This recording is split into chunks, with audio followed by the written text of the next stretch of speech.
నమస్తే, welcome to Magna TV. నేను ఆదిత్య. తెలంగాణ రాజకీయాలు రోజుకో మలుపు తిరుగుతున్నాయనడంలో ఎలాంటి అతిశయోక్తి లేదు. ఇక ప్రతిపక్షం, అధికార పక్షం ఉన్నటువంటి వాళ్ళు మాటల తూటాలతో తెలంగాణ రాజకీయాలు ఎంత హీట్ ఎక్కుతున్నాయో కూడా ప్రతిరోజు మనం చూస్తూనే ఉన్నాం.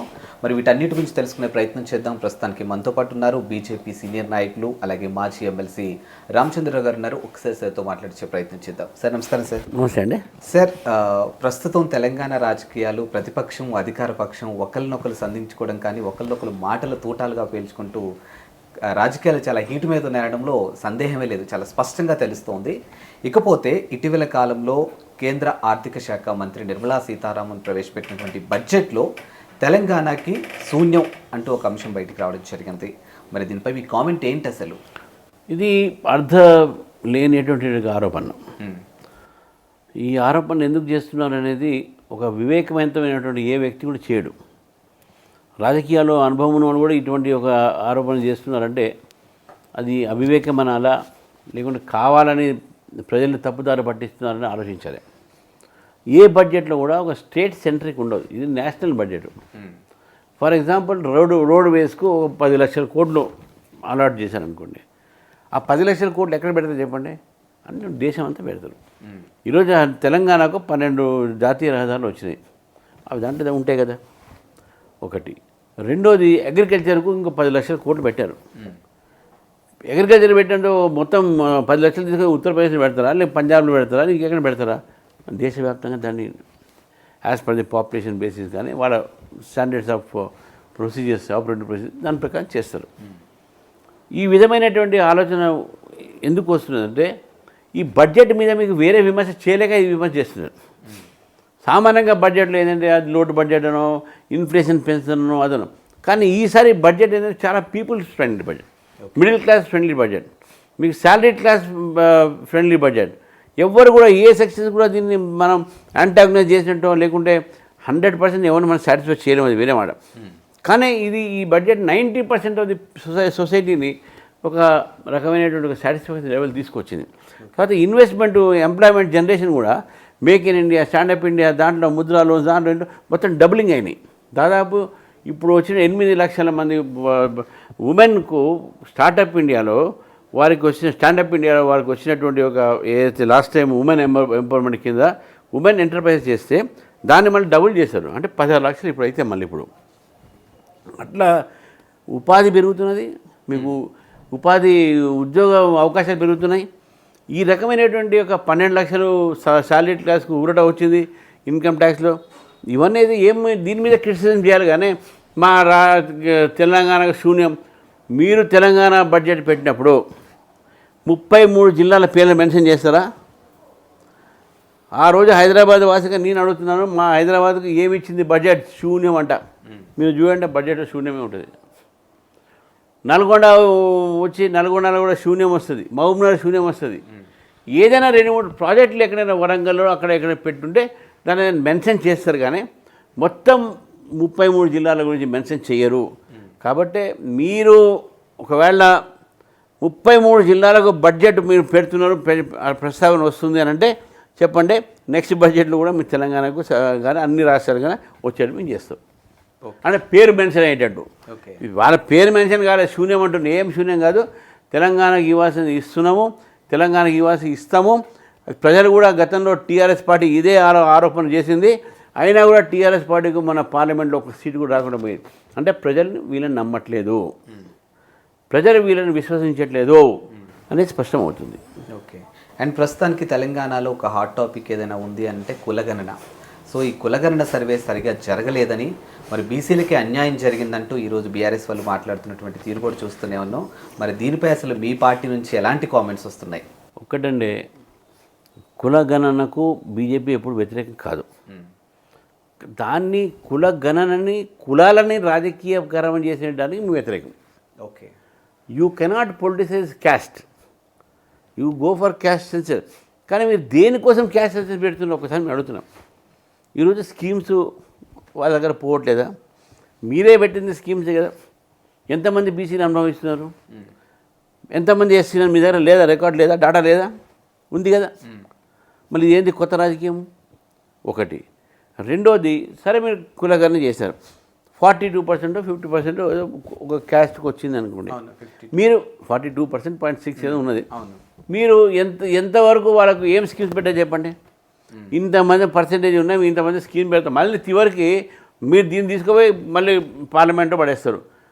మీరు తెలుసుకోండి, you don't have any responsibility. మీరు ఏం చేస్తారు, మళ్ళీ బీజేపీ గవర్నమెంట్ పడేసి మీరే తేల్చుకోండి అంటే పార్లమెంట్ మీరే తెలుసుకోని అంటారు. బికాజ్ ఇవన్నీ మళ్ళీ కాన్స్టిట్యూషన్ అమెండ్మెంట్ కావాలి కదా అని చెప్పేసి మీరు చేయలేరు. మేము చేసేటప్పుడు మీరు చేస్తున్నారు. నేను చెప్తున్నాను, ఈరోజు నరేంద్ర మోదీ గారు వచ్చిన తర్వాత 10% ఈబీసీ రిజర్వేషన్ ఇచ్చారు.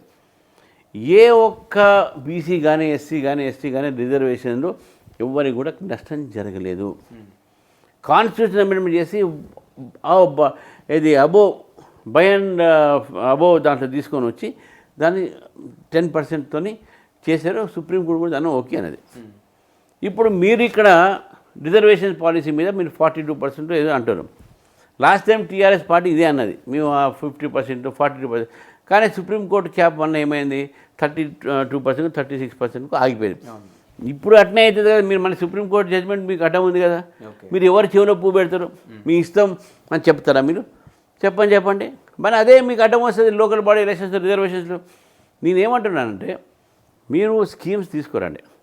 ఈ స్కీమ్స్ బీసీ రిజర్వేషన్లో బీసీ యొక్క పాపులేషన్లో ఇంత పర్సెంటేజ్ ఉన్నది, వాళ్ళకి ఈ బెనిఫిట్ మీకు ఇస్తామో అని చెప్పండి. ఆ బెనిఫిట్ ఏం మాట్లాడరు. మీ కులగన్న గతంలో టీఆర్ఎస్ పార్టీ కూడా చేసింది కదా, వాళ్ళు రాజకీయంగా వాడుకున్నారు స్కీమ్స్ మీద, దాని మీద ఏ స్కీమ్కి ఎవరు పోతే బాగుంటుంది అది ఇదని చెప్పేసి. ఇప్పుడు వీళ్ళు సేమ్ అదే చేస్తున్నారు. సాలిడ్గా ఇది లాభం ఉంటుంది. నేను మొన్న నా దగ్గరికి పేరు చెప్పకూడదు కానీ ఒక బీసీ కమిషన్ మెంబర్ ఒక వచ్చారు, ఏదో చిన్న లీగల్ కన్సల్టెన్సీ వచ్చారు. నేను ఒక మాట అడిగాను, సార్ బీసీ క్యాస్ట్ సెన్సస్ వలన మీరు ఏమేమి బెనిఫిట్ చేయగలుగుతారు ఒక్కసారి చెప్పండి సార్ అన్న. Is not telling what benefit it will be given. వాళ్ళకే క్లారిటీ లేదు, ప్రభుత్వానికి క్లారిటీ లేదు, బీసీ కమిషన్ క్లారిటీ లేదు, హూ ఆర్ ఎంబీసీస్ కూడా ఎంబీసీలు కూడా ఏం తీసుకురావాలి, ఎంబీసీలో క్లారిటీ లేదు. మరి దేనికి ఫైట్ చేస్తున్నారు? నేను అదే అంటున్నాను, దీన్ని పొలిటికల్గా అందరినీ తక్కువ బీసీల మీద వీళ్ళకి ప్రేమ కన్నా మాకు ఎక్కువ ఉన్నది ప్రేమ అండి. మా ప్రధానమంత్రి బీసీ, మా ప్రధానమంత్రి గారి ఒక క్యాబినెట్లో బీసీస్ ఎక్కువ ఉన్నారు, మా ప్రధానమంత్రి చేసినటువంటి ఒక మా ఎమ్మెల్యేలు ఎక్కువ మంది బీసీలు ఉన్నారు, హైయెస్ట్ నెంబర్ ఆఫ్ ఎస్సీస్ మా దగ్గర ఉన్నారు, హైయెస్ట్ నెంబర్ బీసీస్ మా దగ్గర ఉన్నారు. మీరేంది ఇప్పుడు దాన్ని రాజకీయం చేయడానికి క్యాస్ట్ సెన్సస్, ఈ క్యాస్ట్ సెన్సస్ చేసి మీరు what is the benefit which you are going to give them అని ఒక మాట చెప్పండి అని చెప్తున్నాను. Today they place in assembly. Okay, ఈ మాట చెప్పారా? చెప్పలే. ఇంతమంది దాంట్లో 10% ముస్లిమ్స్ ఉన్నారు అంటే రేపు ఇదే పేరు మీద 10% ముస్లిం రిజర్వేషన్ చేస్తామని చెప్తారు వీళ్ళు. అందుకనే నేనేమంటున్నా, ఈ క్యాస్ట్ సెన్సెస్కి మేము వ్యతిరేకం కాదని చెప్పుకుంటూ క్యాస్ట్ సెన్సెస్ని మీరు పొలిటిసైజ్ చేయడాన్ని మేము వ్యతిరేకిస్తాము. Okay, that is what our stand is. అంటే ఇప్పుడు క్యాస్ట్కి మీరు వ్యతిరేకం కాదని మీరు మాట్లాడుతున్నారు. మీ పార్టీ గురించి బయట నుంచి వస్తున్నటువంటి కొన్ని ఆరోపణలు నేను చెప్తాను. అంటే కింద కామెంట్ రూపంలో కానీ కొన్ని ఓపెన్గానే వస్తున్నాయి. బీజేపీ కేవలం మత రాజకీయాలు చేస్తుందని వాళ్ళు అంటూ ఉంటారు. మరి వాళ్ళకేం చెప్తారు? మత రాజకీయాలు ఎవరు చేయట్లేదు చెప్పండి. అంటే హిందువులకి మాత్రమే. నేనేమంటా, మత రాజకీయాలు చేసేది ఎవరని చెప్తాను. నేను చేయట్లేదు, మేము చేయట్లేదు. మీరు చూడండి, ఇప్పుడు కుంభమైనా జరుగుతుంది, పోయేటోళ్ళు పోతున్నారు, వచ్చేటోళ్ళు వస్తున్నారు, పోని వాళ్ళు పోవట్లేదు, ఎవరేం మాట్లాడలేదు. మల్లికార్జున ఖర్గేకి అవసరమా? దాంట్లో డిప్పు కొట్టగానే మీకు అది వస్తుందా ఇది వస్తుందా అని చెప్పేసి అంత హిందువులని అవమానపరిచేటువంటి భాష మాట్లాడింది ఎవరు? మల్లికార్జున ఖర్గే. మళ్ళీ దానికి రియాక్షన్ ఉండదా? ఓకే, ఇక్కడ మత రాజకీయం తీసుకొచ్చింది ఎవరు? Mallikarjuna Kharge, the Congress great leader. అయిపోయిందా?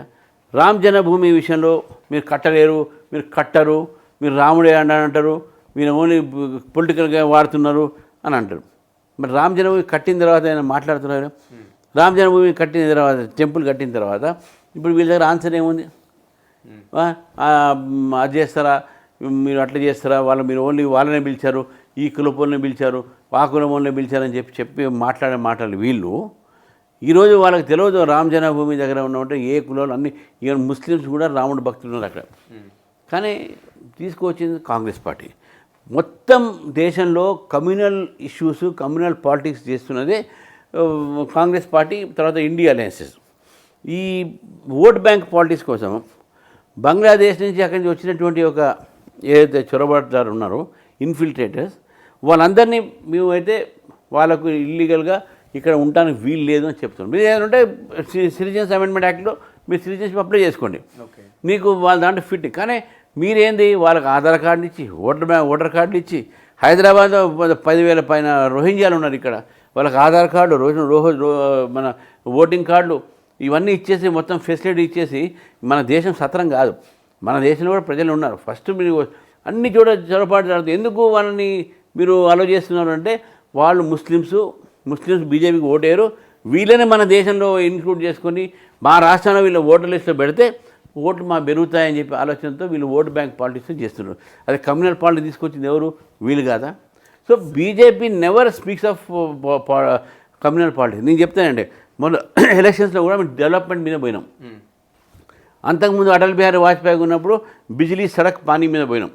మీ ఎప్పుడు కూడా కమ్యూనల్ ఇష్యూస్ తీసుకురాలేదు. It is only the Congress party ఎప్పుడు కమ్యూనల్ పార్టీ తీసుకొస్తుంది, దాంతో డిబేట్ స్టార్ట్ అవుతుంది. సరే, మల్లికార్జున ఖార్గే గారు హిందూ మనోభావాలు దెబ్బతీసేలా మాట్లాడారని మీరు చెప్తున్నారు. మరి మీ పార్టీలో కీలక నేతగా ఉన్నటువంటి సెంట్రల్ మినిస్టర్ అమిత్ షా గారు మరి అంబేద్కర్ మీద చేసినటువంటి కామెంట్, అంబేద్కర్ స్టేట్మెంట్ వక్రీకరించడం జరిగింది. ఆయన ఒక్కసారి చెప్పండి ఏం మాట్లాడారు? మరి మనోభావాలు దెబ్బతిన్నాయి అంటే ఏం మనోభావాలు ఎవరు తినలేదు. అంబేద్కర్ గారి మీద అమిత్ షా గారు కూడా ఎక్కడ కూడా వారి మనోభావన దెబ్బతింటే మాట్లాడలేదు. కాంగ్రెస్ పార్టీ దాన్ని వక్రీకరించే ప్రయత్నం చేస్తున్నారు. ఎంత దుర్మార్గం అంటే ఇక్కడ మీరు రిజర్వేషన్ ఎత్తేసని చెప్పి మార్ఫింగ్ చేయించారు అమిత్ షా వాయిస్ని. ఈరోజు రాజ్యసభలో అమిత్ షా గారు మాట్లాడేది ఏముందండి? ఎక్కడ ఏ పదం చెప్పండి డిరోగ్రేటివ్ ఉన్నది అంబేద్కర్ గారి మీద? అంబేద్కర్ ఇంకా రెస్పెక్ట్ మాట్లాడు. భారతీయ జనతా పార్టీ మేము అంబేద్కర్ గారి గురించి ఒక పెద్ద సెంటర్ కట్టినాం మన ఢిల్లీలో. అంబేద్కర్ ఆడిటోరియం రీసెర్చ్ సెంటర్ కట్టినాం. మీరు పోయి చూసారంటే state of art. Bharatiya Janata party ప్రభుత్వం మహూలో ఇందోర్ పక్కన ఉన్నటువంటి అంబేద్కర్ గారి జన్మస్థానంలో ఒక పెద్ద స్తూపం కట్టినాం, ఒక పెద్ద మెమోరియల్ కట్టినాం. నాగ్పూర్లో వారు చేసినటువంటి ఒక పంచతీర్థం 5 స్థానాలు ఎక్కడైతే అంబేద్కర్ గారి యొక్క ఏదైతే ఇంపార్టెన్స్ ఉందో మీకు చేసినాం. లండన్లో వారు ఉన్న ఇల్లుని మీకు కొనుక్కొని దాన్ని మ్యూజియం కింద మీ లైబ్రరీ కింద తయారు చేసినాం. ఇంకా అంతకన్నా ఎక్కువ భారతీయ జనతా పార్టీ అంబేద్కర్కు ఇచ్చినటువంటి గౌరవాన్ని కాంగ్రెస్ పార్టీ 60 సంవత్సరాలు పరిపాలన చేసి ఇయ్యలేకపోయింది కదా. అవి ఎందుకు అడిగారు? అమిత్ షా గారు కానీ మా భారతీయ జనతా పార్టీ కానీ ఎప్పుడు కూడా అంబేద్కర్ గారిని మేము అగౌరవపరచలేదు. ఈరోజు కూడా భారతీయ జనతా పార్టీకు అంబేద్కర్ గారు అంటే మాకు ఒక ఆదర్శము. మేము వారిని ఒక దళిత లీడర్ కింద మేము చూడం. Is our national leader. వారి జాతీయ నాయకులు, అందరి నాయకులు ఆయన. మీరు why do you make him small man? అంటే ఆయన రాసినవన్నింటిని కూడా తగలబెట్టాలి అనే వర్డ్ ఎందుకు వచ్చింది మరి? అట్లా కాంటెక్స్ట్ అందే నేను అంటున్నాను. మీరు సెలెక్టివ్ వర్డ్స్ తీసుకోవద్దు. ఆయన ముందు మాట్లాడింది దాని తర్వాత మాట్లాడింది చూసుకోవాలి. ఓకే, మీరు ఇప్పుడు నేను అన్నాను అన్నమాట, ఏది ఈజ్ నాట్ దళిత్ లీడర్ అనేది. అదొక్కటే మీరు పెడితే ఏమొస్తుంది చూడండి. మీరు is not a Dalit leader but is all national leader, ఈ బిలాంగ్స్ టు ఆల్ అని నేను మాట ఇది మీరు కట్ చేశారనుకోండి, అప్పుడు అదొక్కటే మీరు చూపెడతారు. That is known as selection of the speech. అది కూడా అమిత్ షా గారి విషయంలో కూడా ఓన్లీ సెలెక్టివ్ లైన్ పట్టుకొని దే ఆర్ మేకింగ్ ఆల్ హల్లాగుల్లా. అసలు ఏమి మా అమిత్ షా గారు అటువంటి ఒక మా పొలిటికల్ స్ట్రాటజిస్టు, మాకున్నటువంటి ఒక great one of the best home minister, best మా స్ట్రాటజిస్టు, వారు ఎప్పుడు ఈ తప్పుడు మాట్లాడరు. వారిని బద్నాం చేయడానికి, పార్టీని బద్నాం చేయడానికి ఇటువంటి ప్రయత్నం చేస్తారు. అండ్ బీజేపీ వాళ్ళు మనుధర్మ శాస్త్రాన్ని తీసుకురాబోతున్నారు అనేది, మనుధర్మ శాస్త్రం కూడా వాళ్ళకి నచ్చినట్టుగా రాసుకోబోతున్నారు అనేది కూడా వినిపిస్తుంది. మరి దీనిపై అసలు ఏమంటారు? నిజంగా అసలు ఏం జరుగుతుంది? మా దగ్గర రాసేటోళ్ళు ఎవరు లేరండి. మన శాస్త్రం రాసేటోళ్ళు ఎవరు రాసేటో అది అయిపోయింది. దాన్ని కూడా ఇంటర్ప్రిటేషన్లో రకరకాల ఇంటర్ప్రిటేషన్ చేసి, ఇప్పుడు నేను అడ్వకేట్ని కాబట్టి నేను చెప్తాను. అవును, ఏమనంటే ఒక క్రిమినల్ కేసులో కానీ ఒక కాన్స్టిట్యూషనల్ కేసులో కానీ ఇంటర్ప్రిటేషన్ అది లా అంటాం. దాన్ని ఏ విధంగా మీరు దాన్ని అర్థం చేసుకుంటారు, దాన్ని ఏ విధంగా మీరు బయటకు అర్థం చేస్తారు, ఇంటర్ప్రిటేషన్ అంటారు. ఆ ఇంటర్ప్రిటేషన్ అనేది ఇంపార్టెంట్.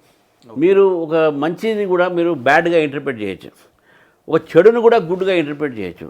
వీళ్ళందరూ కూడా ఏంటంటే ఇంటర్ప్రిటేషన్స్ అన్నీ కూడా రాంగ్ ఇంటర్ప్రిటేషన్స్తోని అసలు ఇంటర్ప్రిటేషన్ మర్చిపోయి రాంగ్ ఇంటర్ప్రిటేషన్ పబ్లిక్లో పెడుతున్నాం. ఎప్పుడు లేనిదండి, ఎప్పుడు లేని కాంట్రవర్సీ ఈ మను దీని మీద అయితేంది, ఇంకేది మన రకరకాలైనటువంటి ఒక రావణాసుడు సౌత్లో నరకాసుడు, అది వీళ్ళేమా దేవుళ్ళు, వీళ్ళేమా ఇదని చెప్పేసుకుంటే ఎప్పుడు గతం లేదు ఇవన్నీ.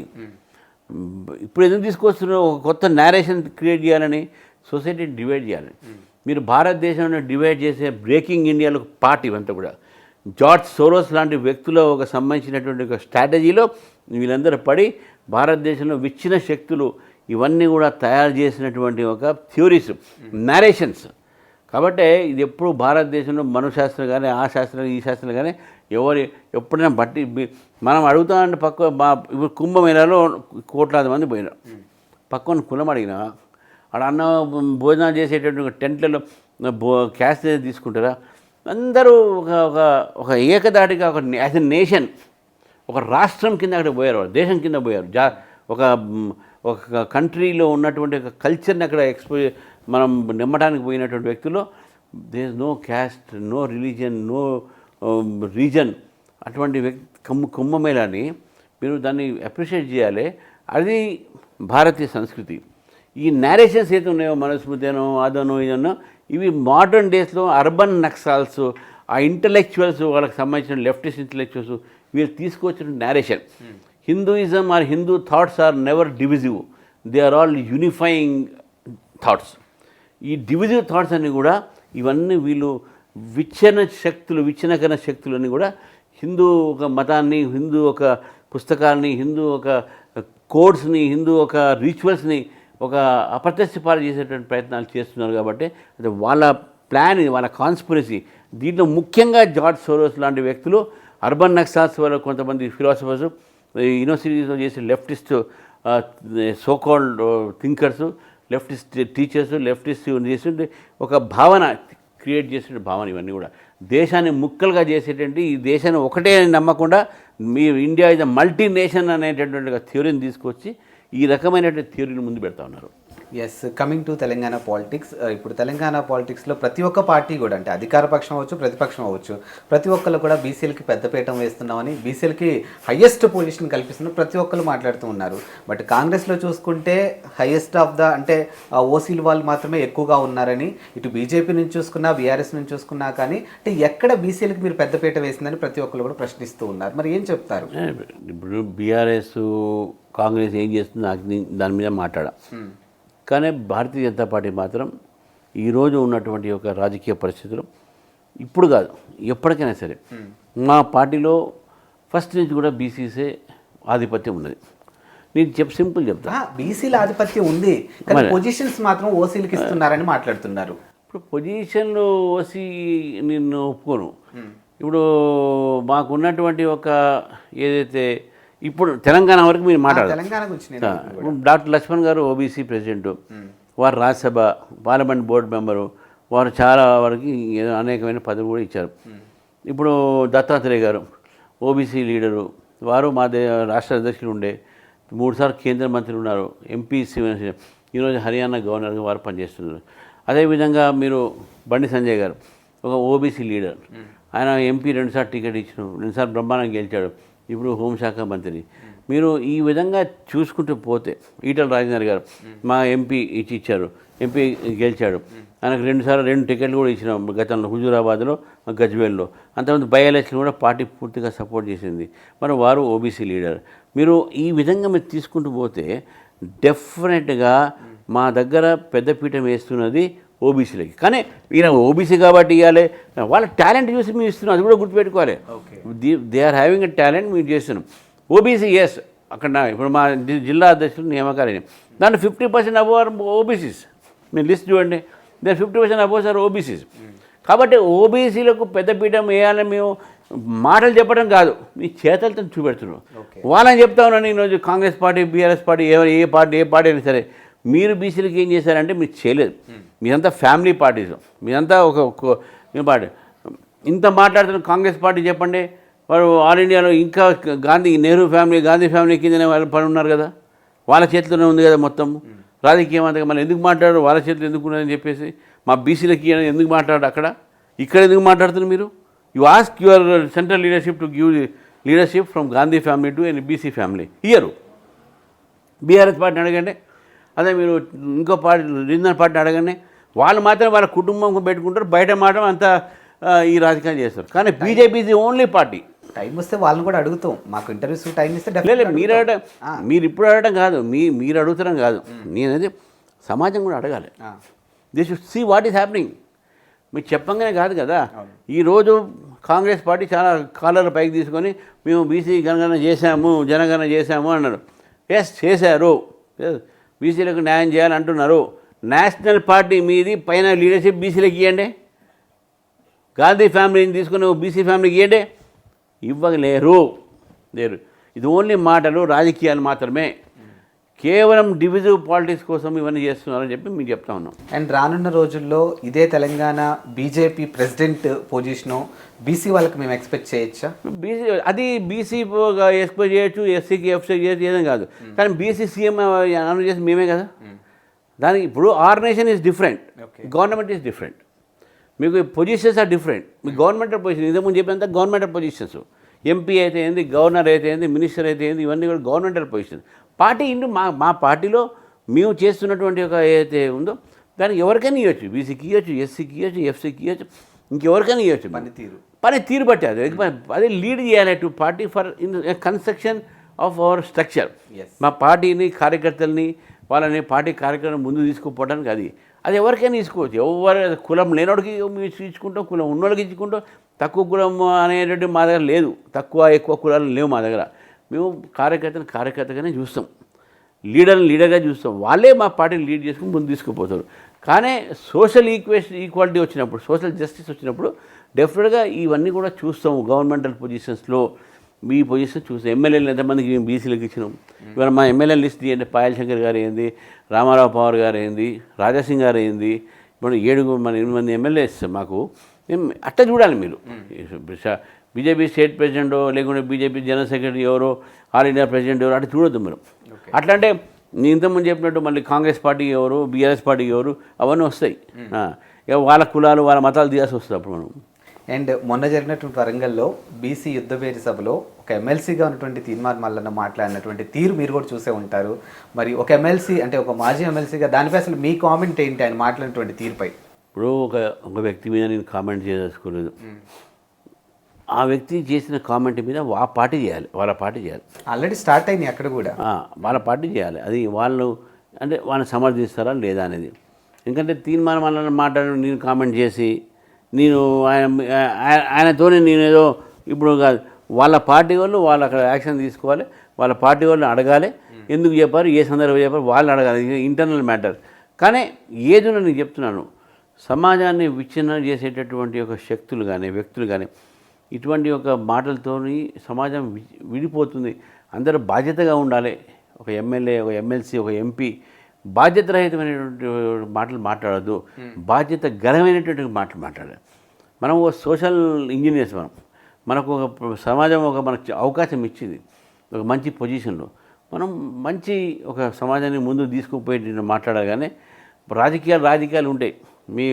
మీ భావం మీకుంటుంది, నా భావాలు మాకుంటాయి, మీ ఆలోచన మీకుంటుంది, మా విధానాలు మాకుంటాయి. ఇది విధానాల మీద పోరాటం ఉండాలి. కానీ ఇటువంటి ఒక పోరాటాల ద్వారా సమాజం విచ్ఛిన్నం కాకూడదని చేసి నా వ్యక్తిగత అభిప్రాయం, నా పార్టీ అభిప్రాయం కూడా అదే. ఎస్, ఇక్కడ తెలంగాణలో మీరు ఒక ప్రతిపక్షంలో ఉన్నారు.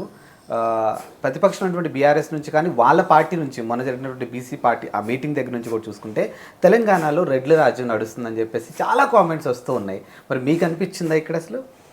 నేను ఇంతకుముందు చెప్పాను కదా, ఇప్పుడు రెడ్డి రాజ్యమా, కమ్మ రాజ్యమా, ఈ రాజ్యమా, బీసీ రాజ్యమా, నేను దాని మీద మాట్లాడా.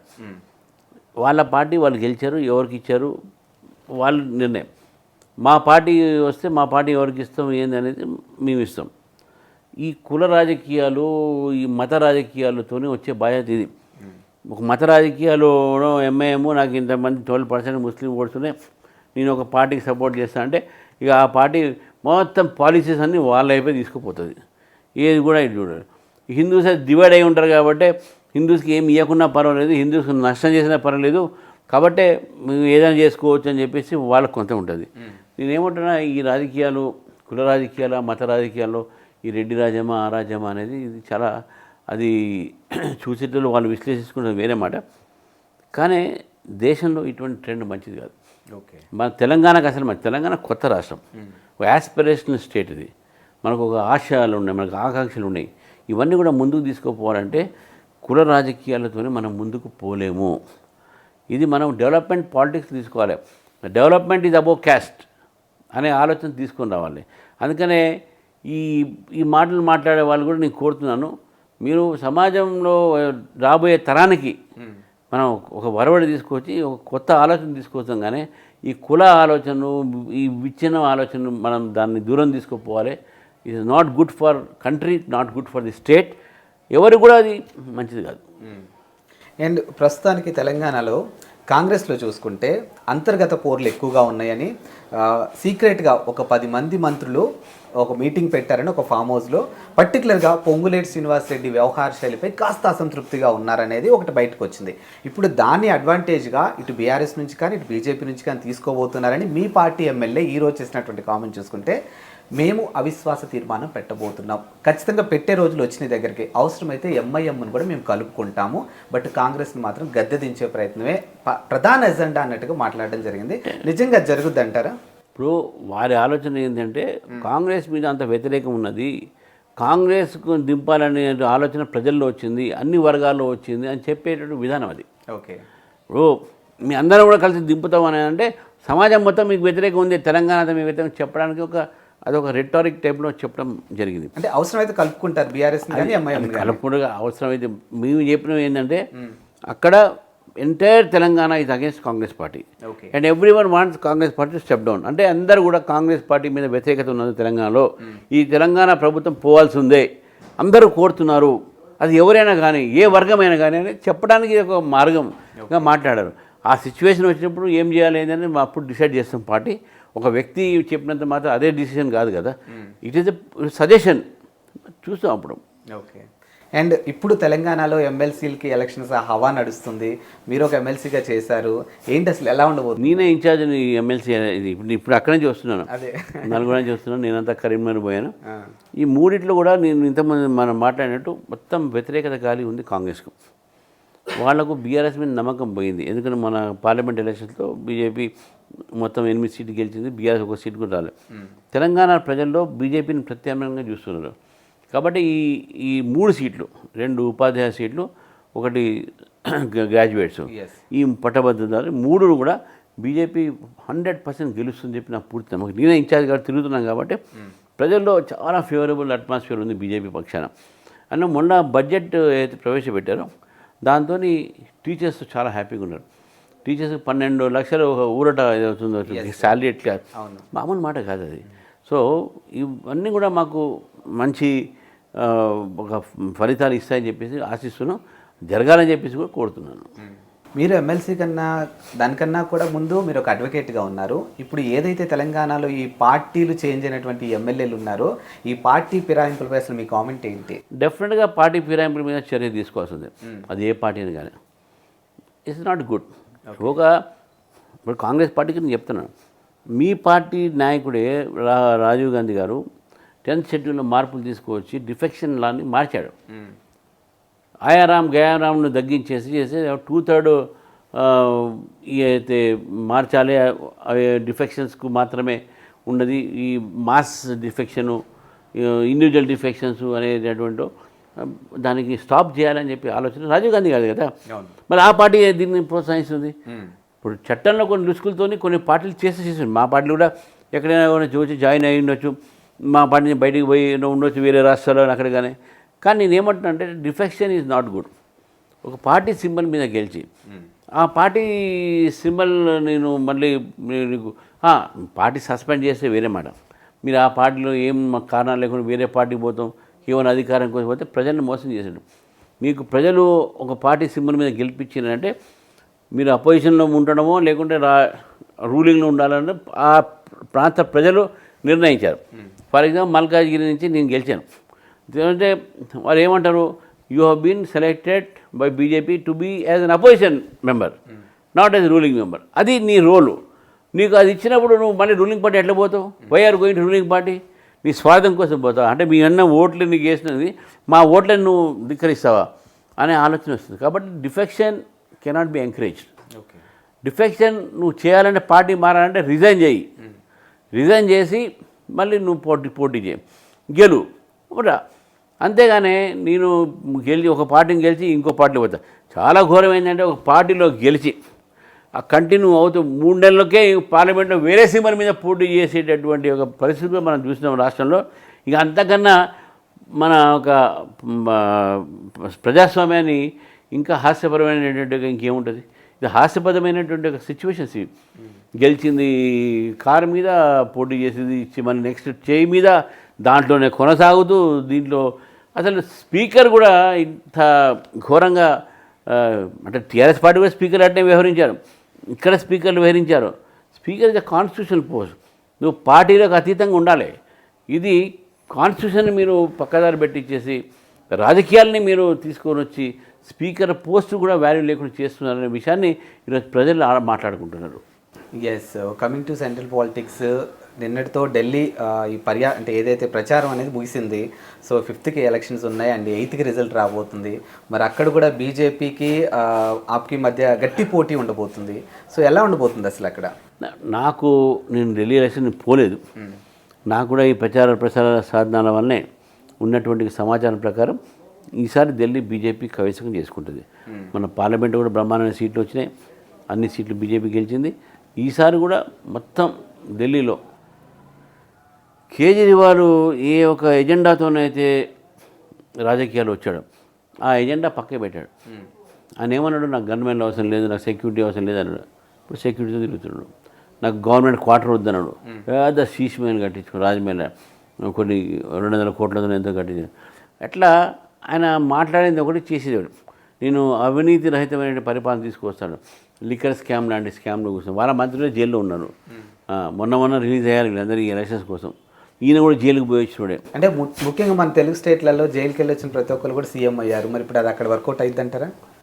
నేనేమంటున్నా, ఏ స్టేట్లోనా సీఎంలు జైలుకి పోవడం అది వేరే మాట. వారు ఏదైతే జైలు జానా ఒక దేశభక్తి చిన్న హ్యాన్ అయిపోయింది వీళ్ళందరికీ. దేంట్లో పోయినా ఎవరు చూడట్లేదు. సిబిఐ కేసులో పోయినరా, ఈడీ కేసులో పోయినరా, ఇంకా దొంగతనం కేసులో పోయినరా అనేది వాళ్ళు. ఇవన్నీ అన్ఫార్చునేట్ ట్రెండ్స్ ఇన్ డెమోక్రసీ.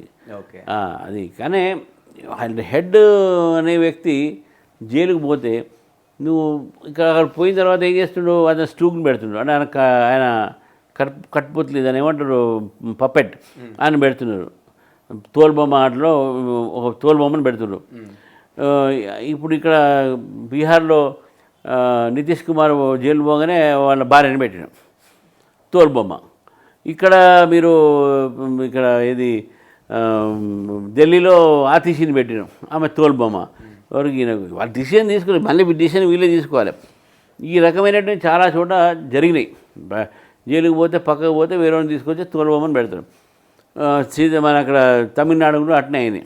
అక్కడ పోయి ఆ పార్టీ విడిపోయింది. ఈ రాజకీయాల్లో నేనేమంటున్నా అంటే జైలుకి పోయినటువంటి ప్రతి వ్యక్తి హానెస్టీ వాల్యూ బేస్డ్ పాలిటిక్స్ చేయాలంటే అతను మళ్ళీ క్లీన్ అయ్యే వరకు యూ షుడ్ నాట్ కాంటాక్ట్. నేను ఒక చిన్న ఎగ్జాంపుల్ చేద్దాం. భారతీయ జనతా పార్టీ నేత ఎల్కే అద్వానీ గారి మీద హవాలా కేసు ఒకటి అయింది. అంటే మీకు గుర్తుందో లేదో. హవాలా కేసు అయితే హవాలా ఎల్కే అద్వానీ గారు ఎమ్మటే పార్టీకి రిజైన్ అంటే ఎంపీ రిజైన్ చేశాడు. రిజైన్ చేసి నేను మళ్ళీ ఈ క్రిమినల్ కేసు నుంచి క్లీన్ చిట్ ఇస్తేనే మళ్ళీ నేను రాజకీయాలకు వస్తానని చెప్పాడు. 1 year తర్వాత క్లీన్ చిట్ వచ్చింది. అప్పుడు గాంధీనగర్ సీటు అప్పుడు విజయ్ పటేల్ అనే ఒక ఎంపీ ఉండే.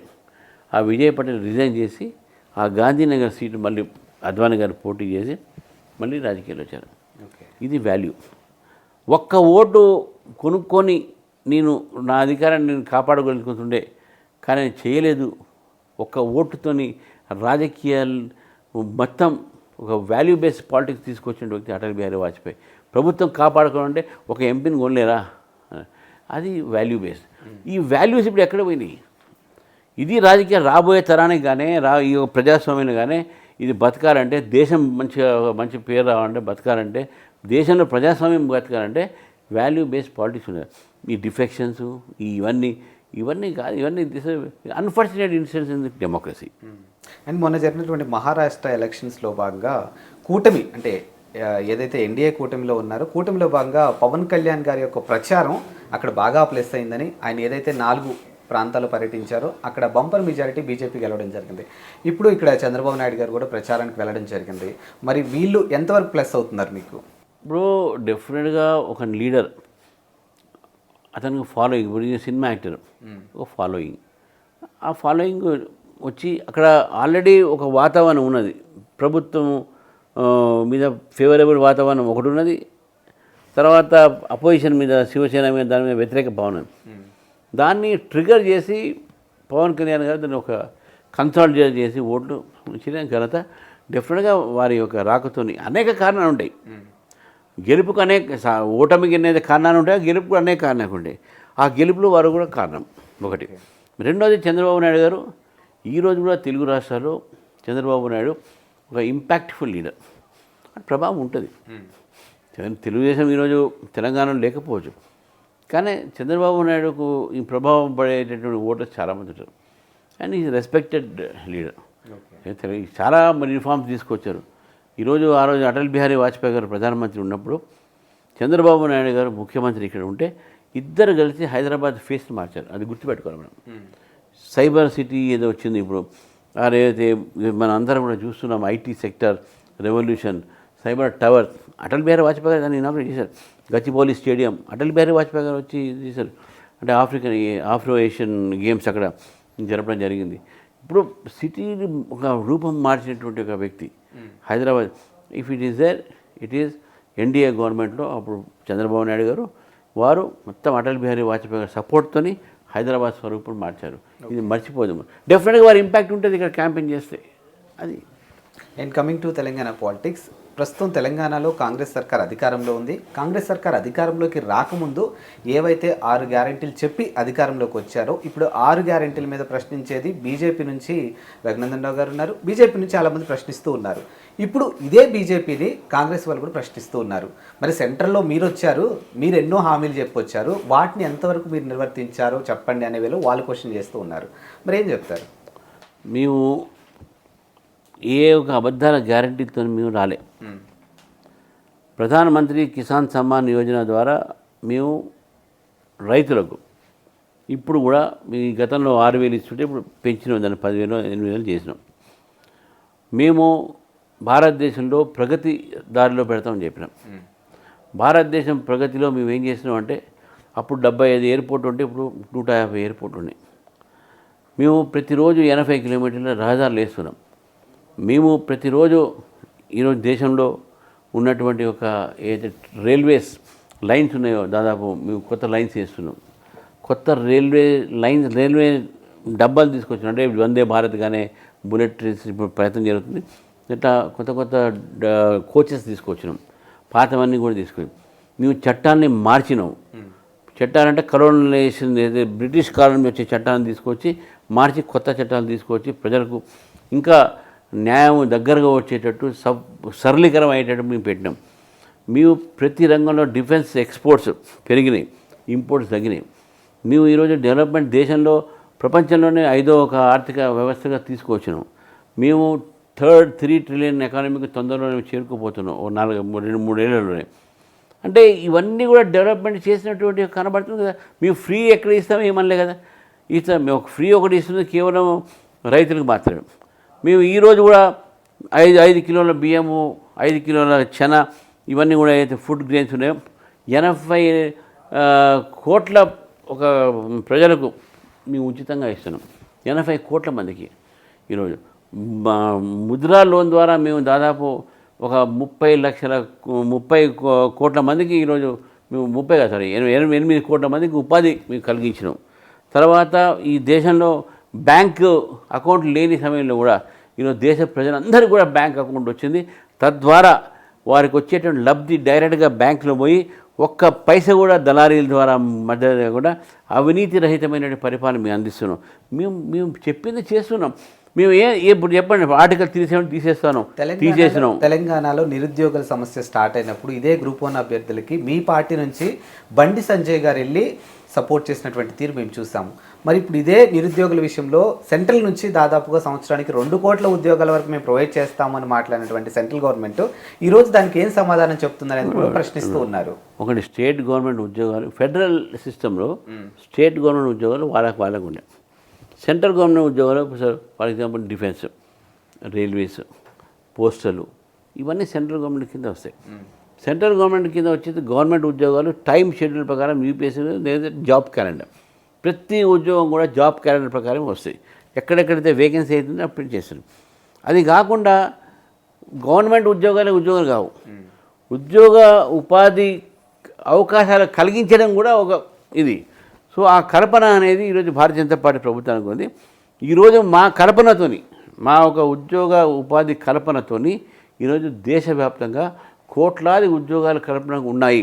మీరు చెప్పొచ్చు ఏమి అని చెప్పేసి, నేను స్ట్రీట్ వెండర్ దగ్గర నుంచి నేను చెప్తాను, ఎందుకంటే దాన్ని చిన్న చూపు చూడకూడదు.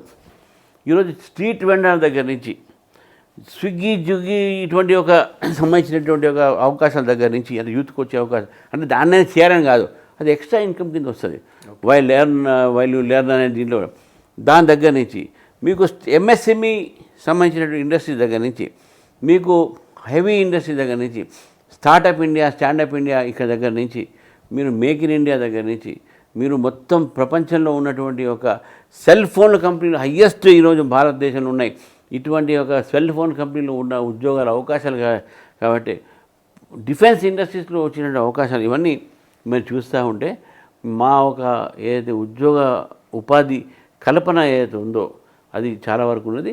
భారతదేశంలో ఈరోజు అన్ని రకాల్లో, ఇప్పుడు ఫర్ ఎగ్జాంపుల్ హైవేస్ పెరుగుతున్నాయి. హైవేస్ పెరగడం, ఒక హైవే పెరగదు, దాని పక్కన ఇండస్ట్రీస్ వస్తాయి, డాబాలు వస్తాయి, రెస్టారెంట్స్ వస్తాయి, హోటల్స్ వస్తాయి, దాని పక్కన రకరకాలైనటువంటి ఒక పరిశ్రమలు వస్తుంటాయి, ట్రాన్స్పోర్టేషన్ ఈజీ అవుతుందని చెప్పేసి. సో అది ఎకానమీ డెవలప్డ్. ఒక ఇల్లు కట్టగానో లేకుంటే స్కూల్ కట్టగానో డెవలప్మెంట్ కాదు. ఇది డెవలప్మెంట్ అనేది generation of the employment, generation of wealth also. ఈరోజు జీడిపి రేట్ ఎంత అంటే కరోనాలో కూడా ప్రపంచం అంతా ఆర్థిక సంక్షోభంలో ఉంటే భారతదేశం దాన్ని ఎదుర్కొని పైకి వచ్చినాం మనం. భారతదేశం ఎంత ఆ రోజు సంక్షోభాన్ని ఎదుర్కొన్నాం అది చూడాలి. కానీ ఇవన్నీ మేము ఎక్కడ అబద్ధాలు మాట్లాడలేదని ఇది చేయలేదు. చేస్తున్నాం. కొన్ని సక్సెస్, కొన్ని 50% కావచ్చు, కొన్ని 80% కావచ్చు. 100% ఫెయిల్యూర్ కాంగ్రెస్ పార్టీ కాలే. ఎస్, ఈరోజు తెలంగాణలో బర్నింగ్ టాపిక్ ఏదైనా ఉంది అంటే ఎస్సీ వర్గీకరణ. సో దీన్ని ఆల్రెడీ కాంగ్రెస్ పార్టీ మొదటి నుంచి సపోర్ట్ చేస్తున్నప్పటికీ కూడా ఆ పార్టీలో ఉన్నటువంటి కొంతమంది నేతలు దాన్ని అడ్డుకునే ప్రయత్నం చేస్తూ ఉన్నారు. మరి ఏంటి అసలు? ఇప్పుడు నేను ఇంతకుముందు చెప్పినట్టు every action has a reaction, every decision will have counter productivity. కానీ ఎస్సీ వర్గీకరణలో భారతీయ జనతా పార్టీ చాలా స్పష్టంగా ఉన్నది. మేము ఎస్సీ వర్గీకరణ కూడా ప్రధానమంత్రి గారు స్వయంగా వచ్చారు, వారు సపోర్ట్ చేసి దాన్ని న్యాయపరమైనటువంటి కదా ఏ అవసరం మీకు చేస్తానని చెప్పినాం. సుప్రీంకోర్టులో కేసు పెండింగ్ ఉంది, పార్లమెంటు దాని మీద అయిపోయింది, సుప్రీంకోర్టులో కేసు ఉంది కాబట్టి అది అయిన తర్వాత కాన్స్టిట్యూషన్ అమెండ్మెంట్ దేనికో తప్పకుండా జరుగుతుంది. ఈ మధ్యనే పంజాబ్లో సంబంధించినటువంటి కేసులో కూడా ఎస్సీ వర్గీకరణ సుప్రీంకోర్టు ఒక నిర్ణయం ఇచ్చింది. ఇవన్నీ లీగల్ నిర్ణయాలు తీసుకొని డెఫినెట్గా ఎస్సీ వర్గీకరణ జరుగుతుంది అనేది నాకు పూర్తి నమ్మకం ఉన్నది ఒకటి. రెండోది, మన తెలుగు రాష్ట్రాల్లో అన్ని పార్టీలు కూడా, అన్ని రాజకీయ పార్టీలు కూడా, ఏ రాజకీయ పార్టీ కూడా దీన్ని వ్యతిరేకించారు. కేసీఆర్ గారు సీఎం ఉన్నప్పుడు అసెంబ్లీలో రెజల్యూషన్ పాస్ చేశారు, కాంగ్రెస్ పార్టీ వాళ్ళ రెజల్యూషన్ పాస్ చేశారు, బీజేపీ నా విధానం కూడా ఎస్సీ వర్గీకరణ ఉన్నది. ఏ పార్టీ వ్యతిరేకించింది? చేయలేదు. కానీ దీన్ని అన్ని పార్టీలు సపోర్ట్ చేశారు కదా. దానిలో ఒక పార్టీ తప్పు చేసింది, ఒక పార్టీ తప్పు చేయలేని విషయం కాదు. ఎందుకు చేసింది అనే విషయంలో అది వేరే క్వశ్చన్. ఎందుకు వర్గీకరణ కావాలి, ఎందుకు కావాలనేది సపరేట్ డిబేట్ అది. కానీ వర్గీకరణకు అన్ని పార్టీలు సపోర్ట్ చేసి ఈరోజు కేవలం మన భారతీయ జనతా పార్టీ మీద రాలేయడం అనేది తప్పది. All parties are supported the classification of the SC reservation. మీరు భారతీయ జనతా పార్టీ ఒకరి మీద రాయి ఎందుకు వేస్తారు? మీరే రిజర్వేషన్ పాస్ చేస్తారు, మా మీద ఎందుకు రాలేస్తారు? అది ఇక్కడ ఆలోచించాల్సిన అవసరం ఉన్నది. ఎస్, సో ఫైనల్గా చెప్పండి సార్, రానున్న రోజుల్లో అంటే ఈ నెల 28వ తారీఖు 25వ తారీఖు బీఆర్ఎస్ అధినేత కేసీఆర్ భారీ బహిరంగ సభ పెట్టబోతున్నారనేది, ఆయన తిరిగి మళ్ళీ ప్రజల్లోకి రాబోతున్నారని, తెలంగాణలో బీఆర్ఎస్కి పూర్వ వైభవం తేబోతున్నారని, ఒకవేళ ఆయన 5 లక్షలతో కనుక ఆ మీటింగ్ పెడితే మాత్రం తెలంగాణలో ప్రభుత్వం కూలిపోవడం ఖాయం, దానికి బీజేపీ వాళ్ళు సపోర్ట్ చేయబోతున్నారనేది ఒకటి బలంగా వినిపిస్తుంది. దీనికి మీరు ఏం చెప్తారు? ఒక రాజకీయ పార్టీ నేతగా ఒక సభ పెట్టుకుంటారో, ర్యాలీ తీస్తారో, పాదయాత్ర చేస్తారో, అది వాళ్ళ ఇష్టం, అది వాళ్ళ పార్టీ వాళ్ళ ఇష్టం. కానీ నేను చెప్పేది ఒకటి ఏంటంటే, ఆ వారు 5 లక్షలతో చేసినా 10 లక్షలతో చేసినా తెలంగాణలో కాంగ్రెస్ పార్టీకి ప్రత్యామ్నాయం బీజేపీ నెక్స్ట్ పవర్లో వస్తుంది. అండ్ టీఆర్ఎస్ ఎంత ప్రయత్నం చేసినా కూడా ప్రజలు ఇంకా ఆ పార్టీని నమ్మరు, ప్రజలు దానికి దూరం ఉంటుంది. తర్వాత బీజేపీ మాకు ఎవరితో కలవాల్సిన అవసరం లేదు, మేమే తెలంగాణ ప్రత్యామ్నాయం అయినప్పుడు ఈ కాంగ్రెస్ పార్టీని గద్దె దింపేది BJP will fight against Congress and BRS రెండు కూడా వాళ్ళిద్దరు ఏ టీం బీ టీం నేను ఇప్పుడు చెప్తున్నాను. ఎందుకనంటే వాళ్ళిద్దరు బీజేపీని పెరగకుండా చేసే ప్రయత్నంలో వాళ్ళొక భాగం ఈరోజు. కాబట్టే BJP is holding alternative Telangana. KCR గారు వచ్చినా, కేటీఆర్ గారు వచ్చినా, బయటకు వచ్చినా, వాడు బయటికి ఫామ్ హౌస్ నుంచే బయటకు వచ్చింది కదా, ఎక్కడి నుంచో రాలే కదా. మనం ఎంత చేసినా కూడా people have seen Congress, people have seen TRS, and people are going to see BJP now in next rule. అది మనం గుర్తుపెట్టుకోవాలి. Okay. And next local election కూడా ఇక్కడ జరగబోతున్నాయి కాబట్టి ఓటర్లకి మీ పార్టీ తరఫున మీరు ఏం చెప్పబోతున్నారు? ఎందుకంటే ఇక్కడ గ్రేటర్ ఎలక్షన్స్ కూడా ఉన్నాయి, వీళ్ళందరికీ అసలు ఓటర్లకి మీ పార్టీ తరఫున మేము ఒకటే చెప్తున్నాం, మాకు మీ అందరికీ రుణపడి ఉన్నాము. మాకు మీరు పార్లమెంట్ అవకాశం ఇచ్చారు, 8 సీట్లు ఇచ్చారు, చాలా చోట ఎక్కువ సీట్ నెంబర్ ఓట్లు పెంచారు. ఈసారి లోకల్ బాడీస్లో కూడా బీజేపీకి ఓటేసి కేంద్ర ప్రభుత్వం నుంచి రావాల్సినటువంటి స్థానిక సంస్థలకు వచ్చే నిధుల్ని డైరెక్ట్గా మనం స్థానిక సంస్థలకు తీసుకువచ్చి మనం ఒక గ్రామాలని, మున్సిపాలిటీస్ని దీన్ని డెవలప్ చేసుకుందాం. దానికి బీజేపీకి మీరు సపోర్ట్ చేయండి, తప్పకుండా బీజేపీ మీతో ఉంటుందని ఒకటి చెప్తూ, ఈ స్థానిక ఎన్నికల్లో బీజేపీకి సపోర్ట్ చేస్తే మీరు భారతీయ జనతా పార్టీ రాబోయే రోజుల్లో ఈ యొక్క తెలంగాణని బంగారు తెలంగాణ మార్చే దిశలో మేమంతా కలిసిపోతాము. ఈసారి లోకల్ బాడీ ఎలక్షన్లో బీజేపీ గెలిపించినట్టయితే నెక్స్ట్ అసెంబ్లీ ఎలక్షన్లో బీజేపీ గెలుస్తుంది, బీజేపీ అధికారం వస్తుంది. కాబట్టి సెంటర్ నుంచి వచ్చేటటువంటి ఒక డైరెక్ట్గా ఏదైతే లోకల్ బాడీ ఎలక్షన్స్కు 72, 73 సవరణ ఏదైతే ఉందో దాని రాజ్యాంగం ప్రకారం దాని ద్వారా లోకల్ బాడీస్ని స్ట్రెంథన్ చేస్తాము, డెవలప్ చేస్తాము. ప్రజల్ని వారికి ఒక సంబంధించినటువంటి ఒక అవసరాలని మేము తీర్చే ప్రయత్నం చేస్తామని చెప్పి తెలియజేస్తున్నాను. వాల్యుబుల్ టైం మాకు ఇచ్చినందుకు thank you sir. Thank you so much. అందరికీ నమస్కారం. మ్యాగ్నా టీవీ ఒక యూట్యూబ్ ఛానల్, మంచి వార్తలతో, మంచి ఇంటర్వ్యూస్తో, మంచి కార్యక్రమాలతో ప్రజల ముందు వస్తున్నది. మరి ఈ యొక్క ఛానల్ సంబంధించినటువంటి యొక్క సబ్స్క్రైబర్లకు, ప్రేక్షకులకు, యాజమాన్యానికి నా శుభాకాంక్షలు తెలియజేస్తూ, అభినందనలు తెలియజేస్తూ, మ్యాగ్నా టీవీని మీరు సబ్స్క్రైబ్ చేయండి, చూస్తూ ఉండండి. నమస్కారం.